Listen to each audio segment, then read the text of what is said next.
Ih,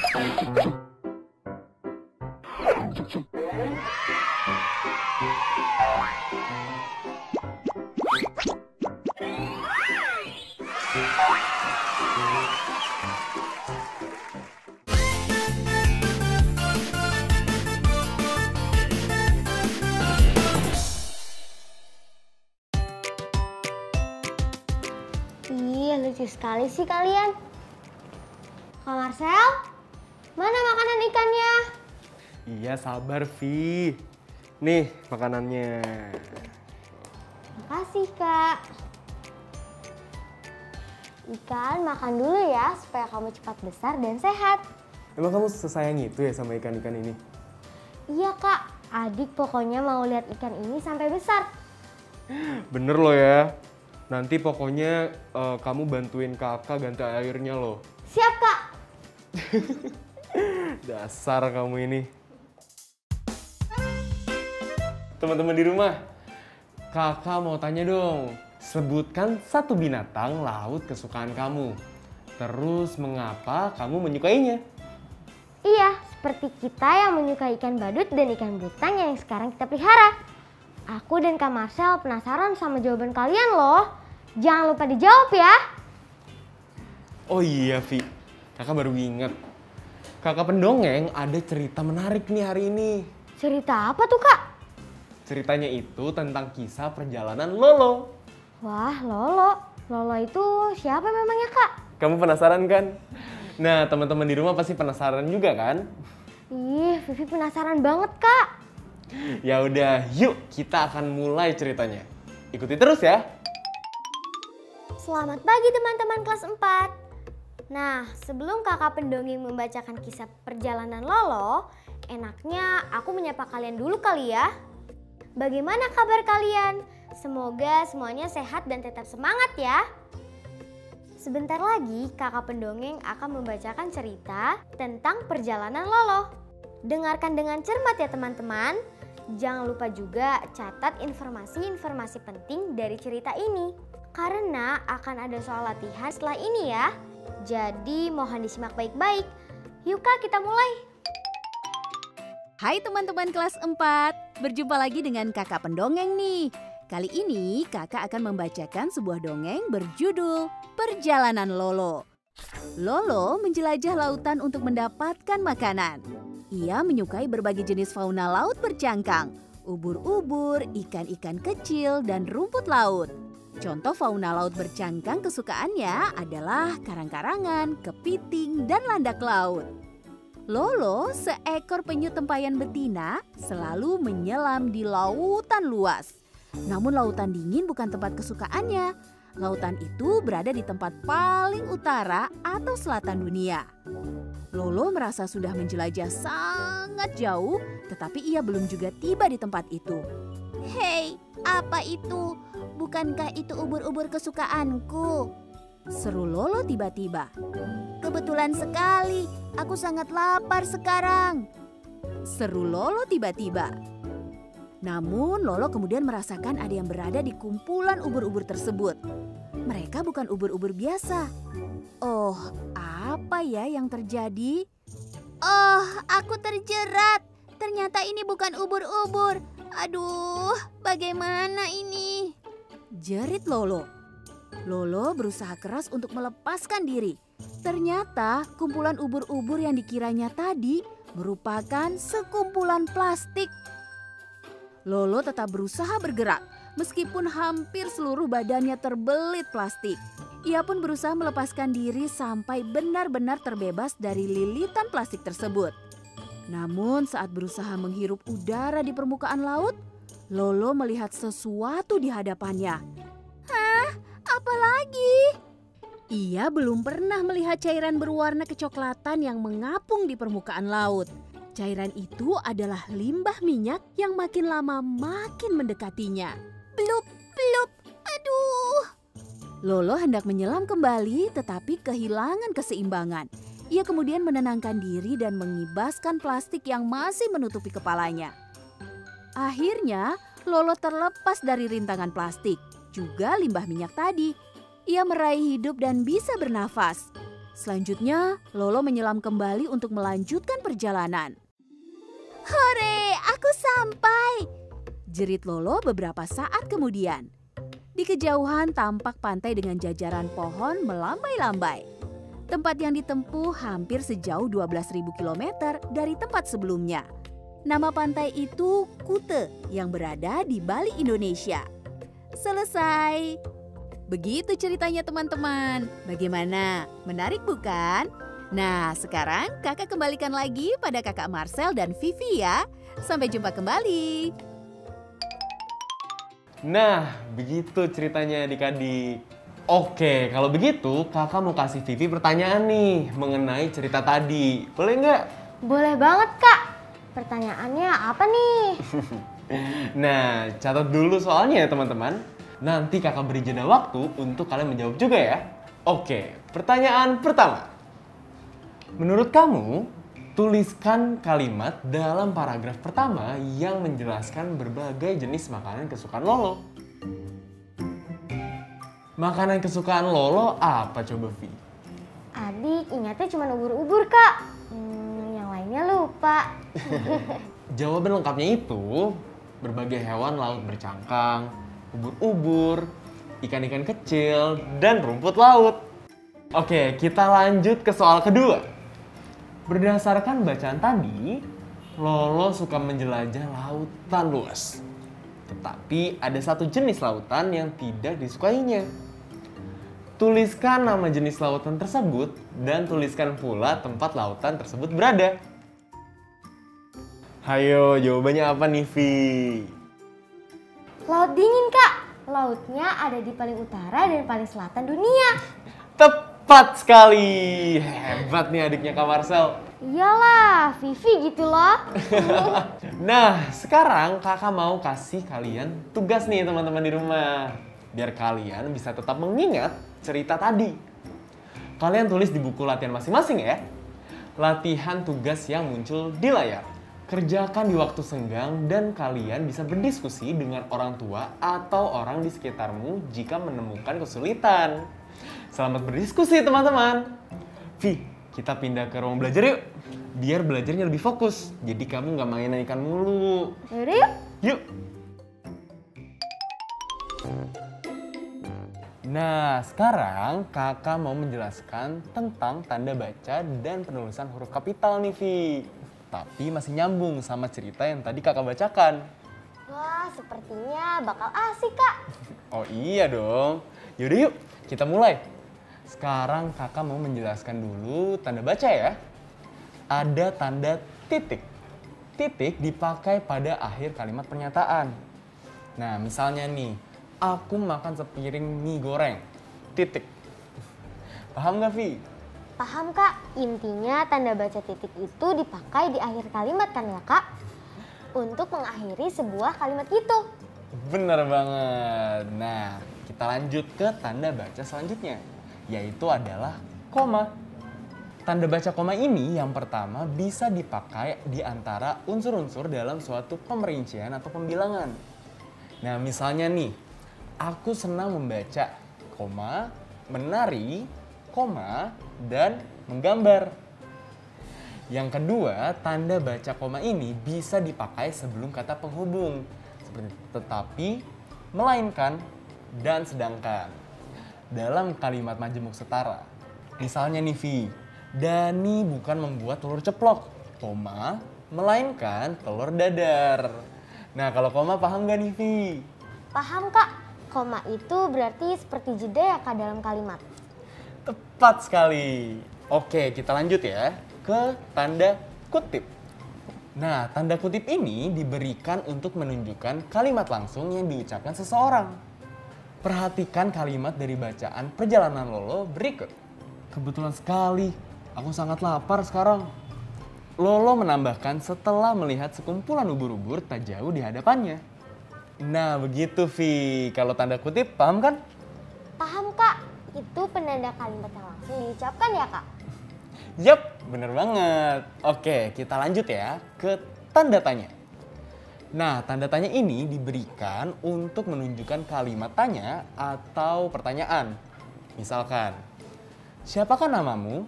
Tanda tanya. Contoh kedua, kita ambil dari cerita perjalanan Lolo. Hei, apa itu? Tanda tanya. Bukankah itu ubur-ubur kesukaanku? Tanda tanya. Seru Lolo tiba-tiba. Gimana Vi, kalau tanda tanya ada masalah nggak? Enggak kak, paham kok. Berarti itu seperti kita sedang bertanya kan kak? Iya dong Vi. Nah kemudian tanda baca seru. Tanda seru diberikan untuk menunjukkan kalimat seruan atau perintah. Misalnya nih, tolong buka pintunya, tanda seru. Contoh kedua kita ambil dari cerita perjalanan Lolo. Blup, blup, tanda seru. Aduh, tanda seru. Lolo hendak menyelam kembali tetapi kehilangan keseimbangan. Tanda seru gimana nih Vi? Sudah paham? Paham kak. Berarti lebih ke kalimat perintah kan kak? Iya bener. Nah terakhir kita akan bahas huruf kapital nih. Huruf kapital ini dipakai untuk awal kalimat, nama orang, nama tempat, nama hari dan bulan, juga sebutan. Misalnya nih, Lolo menjelajah lautan untuk mendapatkan makan. L di awal kalimat adalah huruf kapital. Gitu Vi. Paham nggak? Paham kak. Tapi mungkin adik coba menjawab soal kali ya, biar lebih paham. Oh, boleh banget dong, Vi. Simak baik-baik ya. Kita coba latihan ya. Kakak ada soal seperti ini. Lolo menyukai berbagai jenis fauna laut bercangkang, ubur-ubur, ikan-ikan kecil, dan rumput laut. Nah, coba Vi, tanda baca apa saja yang tepat untuk kalimat tersebut? Oke kak, di sini Lolo L-nya memakai huruf kapital karena di awal kalimat. Menyukai berbagai jenis fauna laut bercangkang, koma, ubur-ubur, koma, ikan-ikan kecil, koma, dan rumput laut, titik. Koma di sini untuk perincian fauna yang Lolo suka. Kemudian titik di sini karena sudah di akhir kalimat. Begitu kak? Mantap, hebat kamu Vi. Salut Kak Marcel. Iya dong, tadi kan Vivi memperhatikan Kak Marcel. Bagus. Nah, teman-teman di rumah gimana nih? Bisa dong ya? Sekarang kakak mau kasih kalian latihan soal nih. Tulis dulu soalnya di buku latihan kalian masing-masing. Lengkapilah kalimat dalam soal-soal berikut dengan tanda baca yang tepat ya.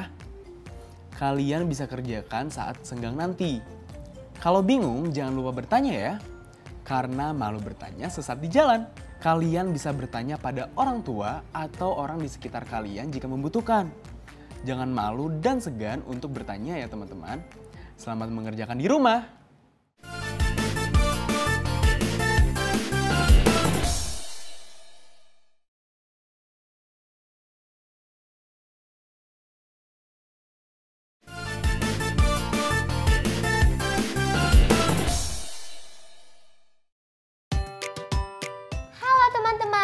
Masih tetap semangat kan mengikuti pelajaran kita kali ini? Tentu masih dong Vi. Lihat tuh, wajah semangat teman-teman di rumah. Kalau begitu aku juga makin semangat menemani teman-teman belajar. Oh iya, Vivi dan teman-teman di rumah masih inget gak mengenai pohon keruing pada pelajaran kita di hari-hari sebelumnya? Pohon keruing? Pohon yang sering digunakan untuk bahan-bahan membuat bangunan ya kak? Betul sekali Vi. Pohon keruing juga bisa tumbuh sangat tinggi loh Vi. Nah berikut ini gambar beberapa pohon keruing yang memiliki tinggi berbeda-beda. Keruing A memiliki tinggi 35 meter. Keruing B memiliki tinggi 40 meter. Dan keruing C mempunyai tinggi 55 meter. Sementara keruing D memiliki tinggi 65 meter dan keruing E mempunyai tinggi 40 meter. Mirip seperti diagram batang ya kak? Betul Vi. Kita kan sudah belajar tuh tentang diagram batang. Coba Vivi jawab pertanyaan ini. Pohon keruing manakah yang lebih tinggi dari E dan lebih pendek dari D? Jawabannya pohon keruing C kak. Karena pohon keruing C 55 meter. Lebih tinggi dari pohon keruing E 45 meter. Dan pohon keruing C 55 meter. Lebih pendek dari pohon keruing D 65 meter. Bagus banget Vi. Teman-teman, jangan lupa untuk tuliskan jawabanmu di buku kerjamu ya. Oh, Vivi di sini rupanya. Kakak tadi cariin. Duduk yuk. Yuk.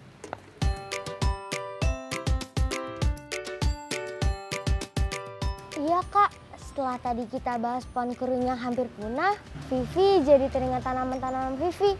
Vivi mau merawatnya sebaik mungkin untuk menjaga lingkungan. Oh tentu dong Vi. Kakak yakin banget Vivi bisa merawat tanaman-tanaman sebaik mungkin.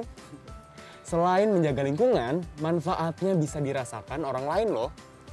Semisal pohon mangrove yang ditanam baik oleh pemerintah dan warga memberikan manfaat baik untuk warga dan daerah sekitarnya.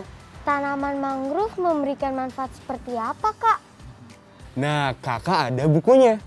Mangrove dan diagram lingkaran dan batang.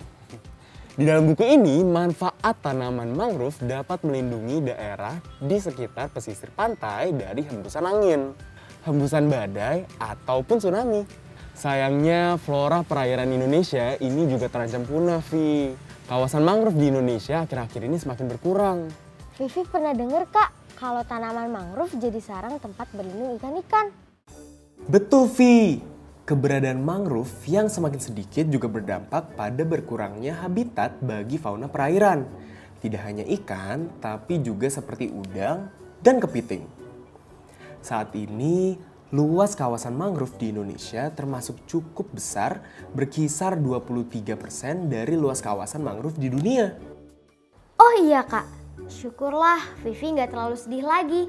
Karena kelestarian alam Indonesia masih memiliki banyak harapan. Untuk lebih jelasnya, Vivi bisa melihat pada diagram lingkaran ini yang menyajikan data dalam bentuk persentase. Pada bagian yang berwarna hijau adalah luas mangrove Indonesia sebesar 23% dan warna biru menggambarkan luas kawasan mangrove di negara-negara lain sebanyak 77%. Wah, luas juga ya kak. Tapi ukuran luas sebenarnya dari 23% berapa ya kak? Nah, coba kita lihat diagram batang ini. Luas kawasan mangrove di Indonesia adalah 3,4 hektar. Sedangkan luas kawasan mangrove di dunia sekitar 11,38 juta hektar. Tapi kak, kenapa data yang ini disajikannya dalam bentuk diagram batang, tidak diagram lingkaran? Wah, pertanyaan Vivi bagus tuh. Itu karena jika data luas kawasan hutan mangrove berupa angka, maka lebih tepat bila disajikan dalam bentuk diagram batang.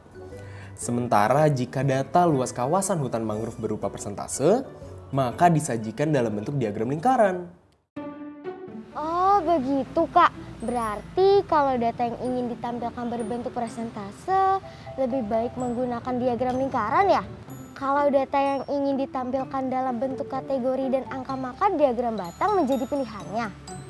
Betul banget, Vi. Nah, Vivi sepertinya udah paham ya? Tunggu kak, ada yang masih aku bingungin nih.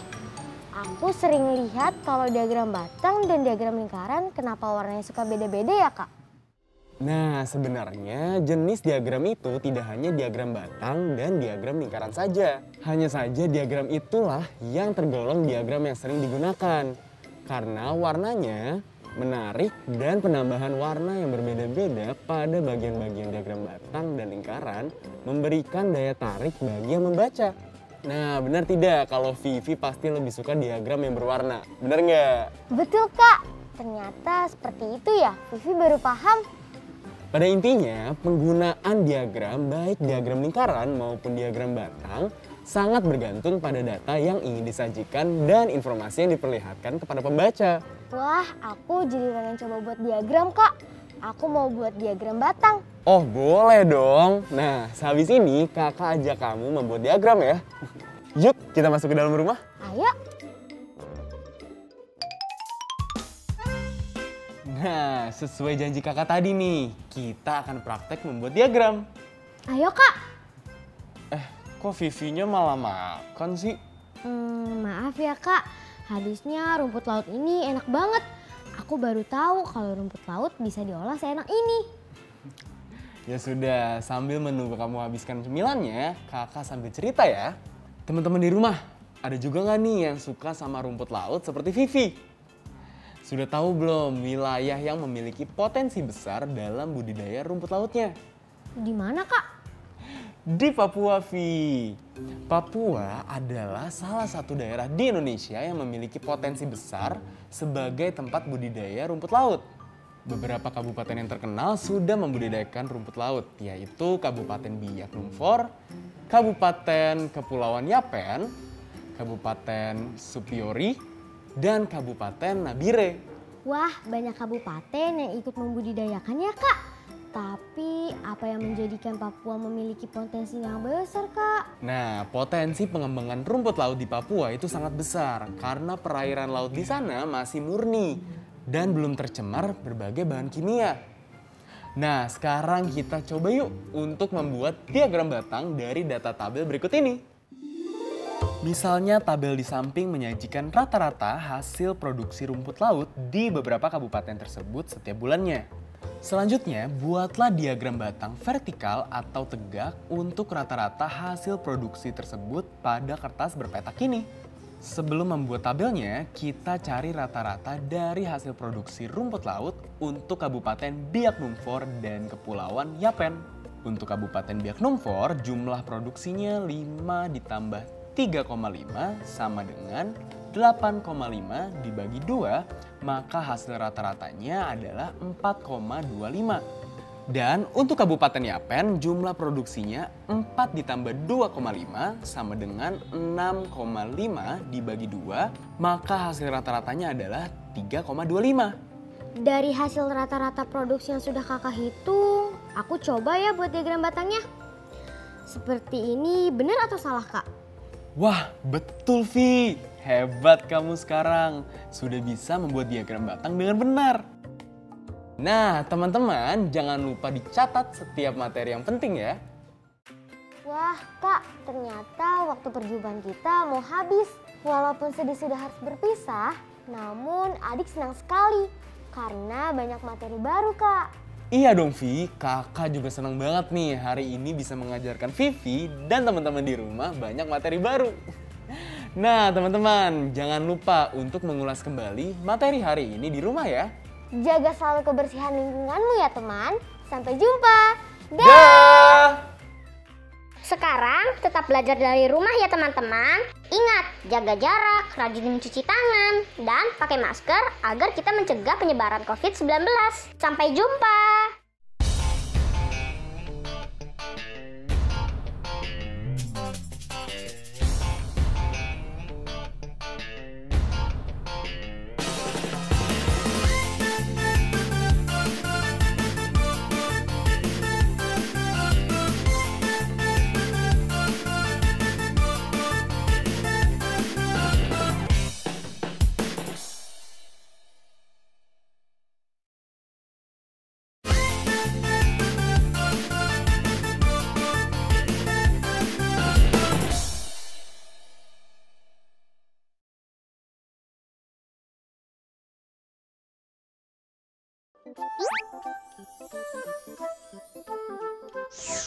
Halo sahabat Dikbud, di masa kebiasaan baru seperti sekarang ini, ingat selalu pesan ibu.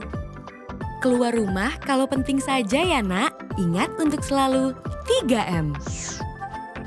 3M itu mudah dilakukan dan bisa mencegah penyebaran virus corona. Menggunakan masker, mencuci tangan dengan sabun dan air mengalir, menjaga jarak. Sahabat Dikbud, kalau kamu sayang keluarga, jangan bawa virus ke rumah ya. Ingat pesan ibu, ingat 3M.